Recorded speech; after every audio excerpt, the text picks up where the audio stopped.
अपने पसंदीदा शो के फुल एपिसोड देखने के लिए अभी डाउनलोड करें दंगल प्ले ऐप।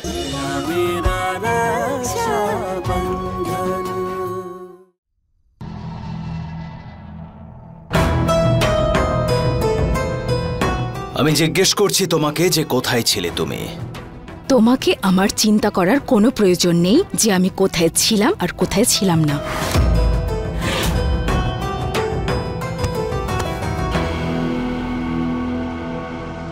প্রয়োজন আছে, আর এটা আমার অধিকার। তুমি আমার স্ত্রী, আর এত রাতে তুমি কোথায় গেছিলে সেটা জানা আমার জন্য খুব প্রয়োজন। বুঝতে পারছো? স্ত্রী স্ত্রী কিসের স্ত্রী?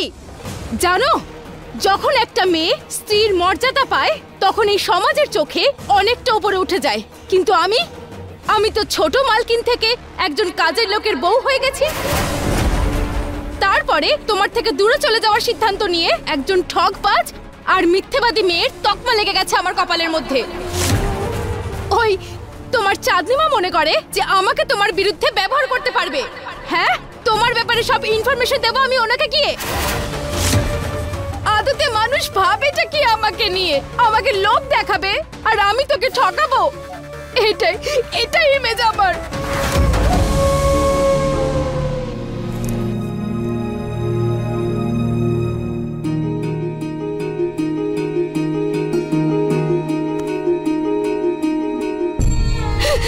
আমি বলে দিয়েছি ওই চাঁদনি মাকে যে তোমার আমার মধ্যে যতই প্রবলেমস থাকুক না কেন কোনো তৃতীয় ব্যক্তি ঢুকতে পারে না। অনেকবার মানুষের উপরে বিশ্বাস করে ঠকেছি আমি। এখনো যদি আসল নকল বুঝতে না পারি আমি, তাহলে আমি মুক্ত হয়ে পড়ে যাব। আমি বুঝিয়ে দিয়েছি নিজেকে, এখন এটাই আমার লাইফ আর এটাই আমার পৃথিবী। যাই আছে না কেন সেটা তুমি।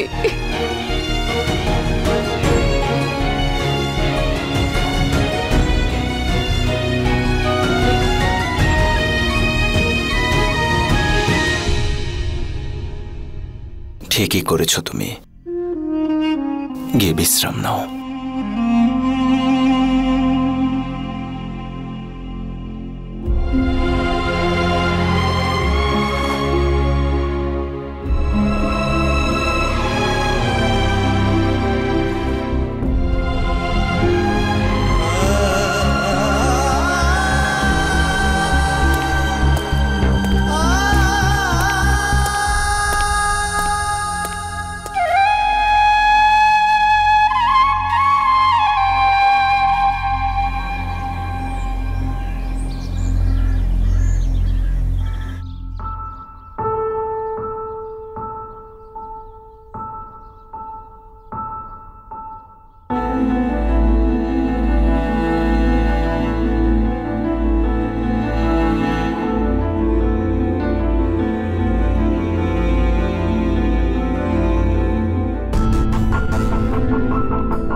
এ বাবা, এটা কি করে ছিনে গেল?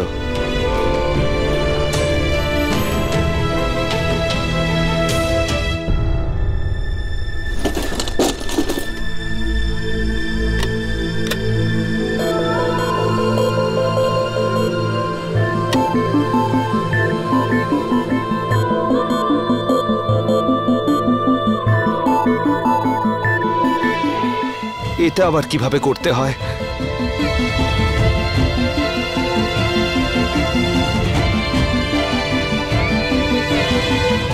দিন, আমি করে দিচ্ছি। না ঠিক আছে, আমি করে নেব।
প্রতিজ্ঞা কর সমর যে তুই এ জীবনে কোনোদিনও রোশনির প্রতি আকৃষ্ট হবি না।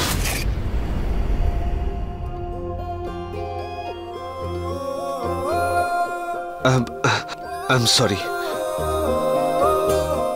Am sorry. আমি বলেছিলাম না যে আমাকে নিয়ে কোনো আশা রেখো না, কিন্তু জানি না আজ কিভাবে। সরি। বোতাম লাগানোর জন্য থ্যাংক ইউ।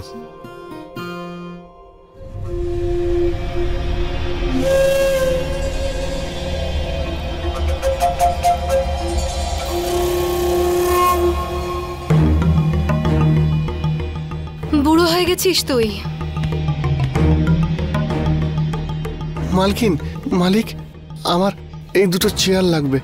চোখে দেখতে পাস না তুই, নাকি দিন দিন ঘোড়ার মতো শুধু সোজাই দেখতে পাস?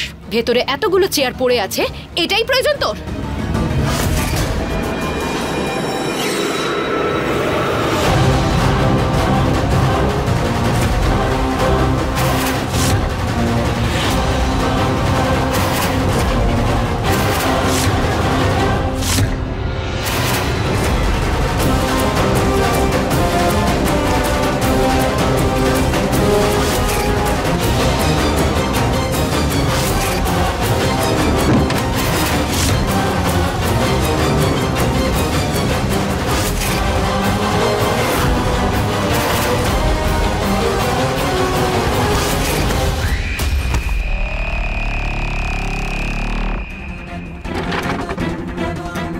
এই চেয়ারটাতে বসে আমার বাবা ন্যায় বিচার করত।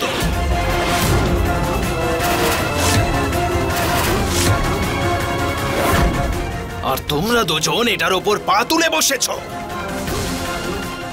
সাহস হয় কি করে এটা করার? পরিষ্কার কর এটাকে।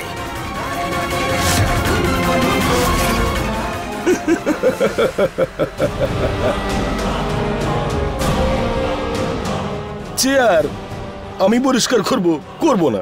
যা করার আছে করুন, যা।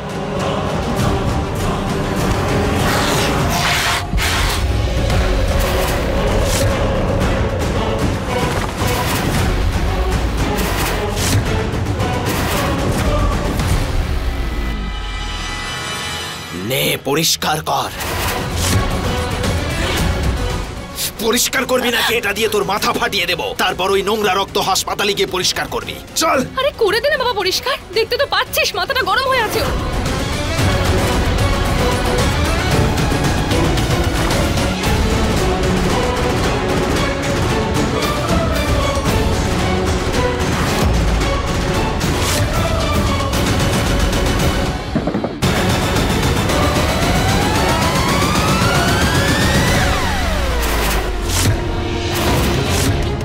শান্তিতে থাকতে দিচ্ছিস না কেন বলতো তুই আমাদের?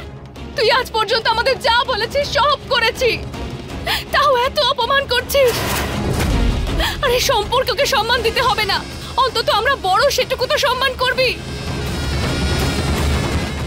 ছেলের মতন তুই আমার, এই করছিস তুই সবার সাথে।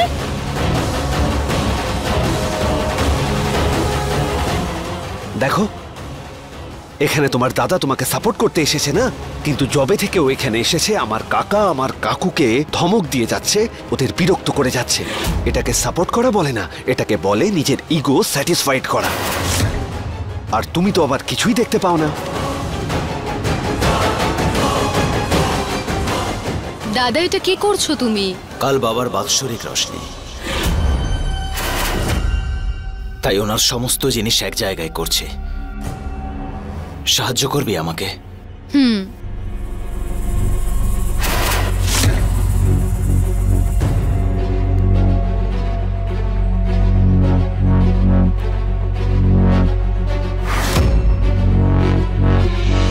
জমিদার বাবুর বাৎসরিক অনুষ্ঠান, আবার কি নতুন খেলা শুরু করতে চলেছে ও?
ছাড়ো কাকু, তোমার এইসব করার কোনো প্রয়োজন নেই। শুনে রেখো রোশনি, তোমার ভাইয়ের হিংসা কিন্তু এই বাড়িকে ভেঙে দেবে। এই বলে দিলাম আমি তোমাকে, যুদ্ধ শুরু হবে, যুদ্ধ।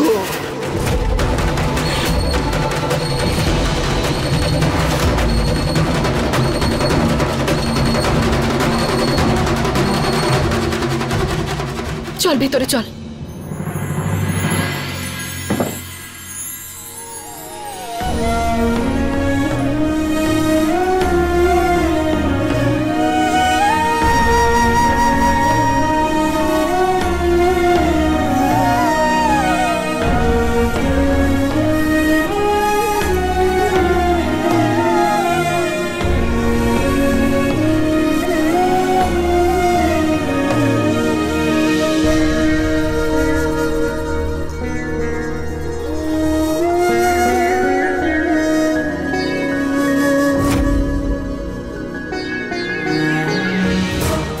বাবা, তোমার সাথে এরা অন্যায় করেছে, কাউকে ছাড়বে না তোমার শিবরাজ। তোমাকে দেওয়া প্রত্যেকটা যন্ত্রণার বদলা আমি নেব।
বাবার কথা বড় মনে হয় রোশনি। আমারও।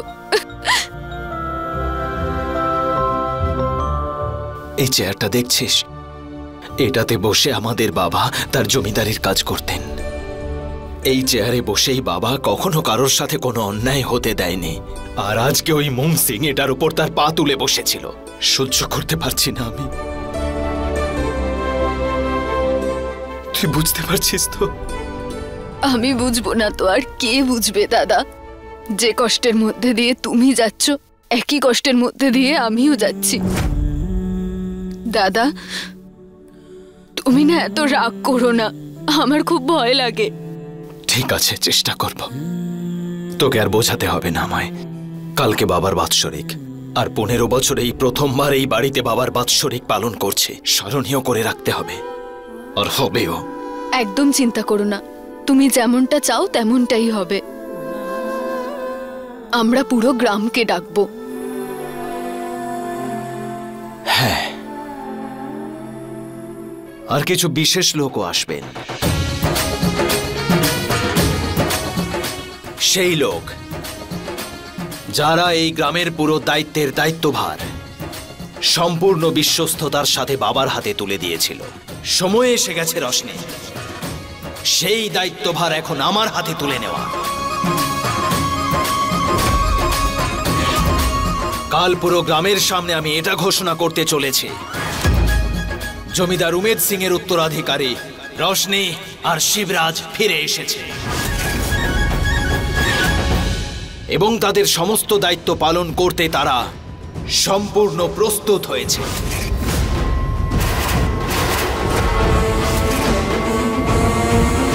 তার মানে আমি একদম ঠিক সন্দেহ করেছিলাম।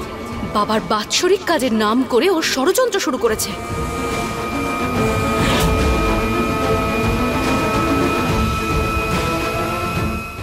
সমস্ত গ্রামবাসীর সামনে নিজেকে জমিদার বাবুর উত্তরাধিকারী আর আমাকে আর আমার বরকে বাড়ি থেকে বের করা ষড়যন্ত্র করছে ও।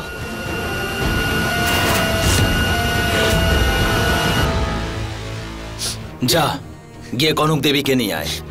কাজগুলো সবাই আমরা এখানে করব। নিয়ে আয় ওকে।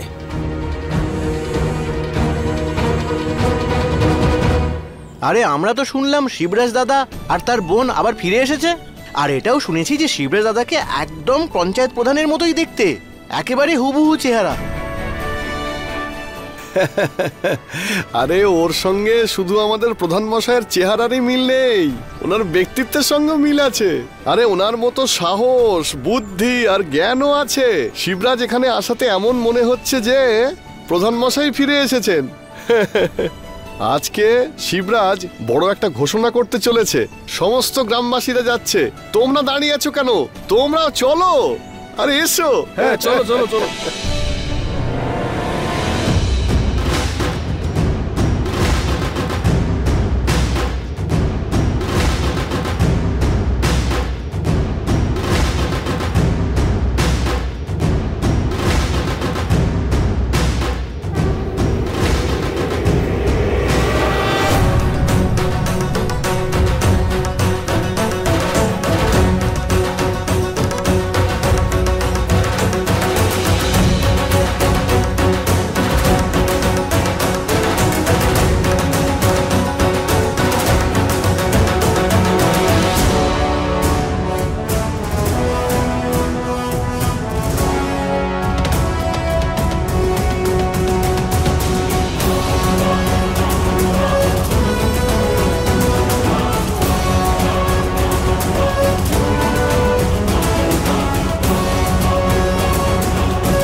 শিবরাজ বাবুর শিবরাজ বাবুর শিবরাজ বাবুর শিবরাজ বাবুর শিবরাজ বাবুর শিবরাজ বাবুর শিবরাজ বাবুর শিবরাজ বাবুর।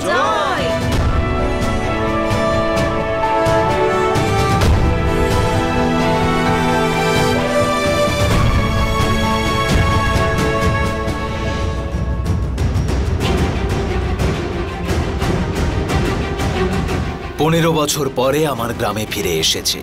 এই গ্রামের মাটিতে মাথা ঠেকানোর সৌভাগ্য 15 বছর পরে পেয়েছি আমি। আপনাদের সবার ভালোবাসা আর আশীর্বাদ পেয়ে আমি এতটাই খুশি যে আমি তা ভাষায় প্রকাশ করতে পারবো না।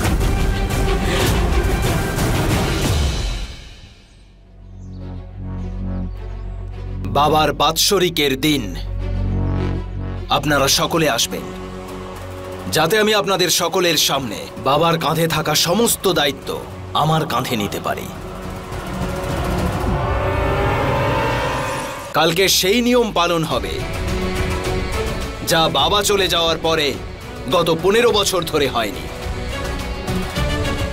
বাবা হয়তো আমাদের মাঝে নেই, কিন্তু তার বানানো প্রত্যেকটা পরম্পরা আমি পালন করব।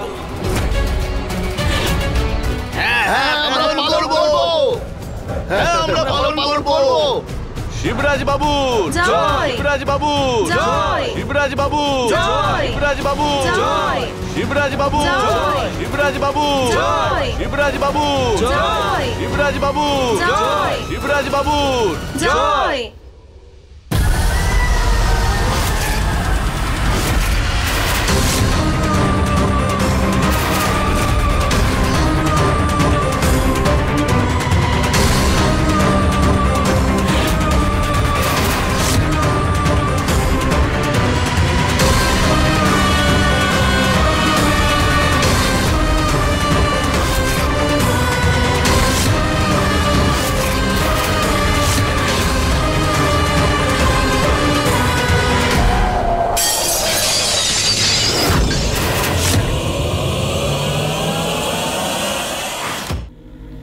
শিবা, অনেক বড় বড় স্বপ্ন দেখছিস তুই শিবা।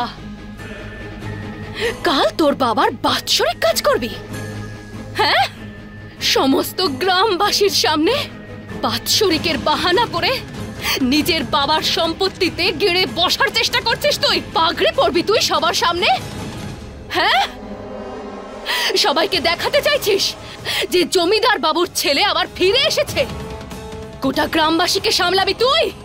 ডাক ডাক, সমস্ত গ্রামবাসীদেরকে ডাক, আমিও দেখি তুই কি করতে পারিস। সমগ্র গ্রামবাসীর সামনে যদি তোকে অপমানিত করতে না পারি, তাহলে আমার নামও চাঁদনি নয়।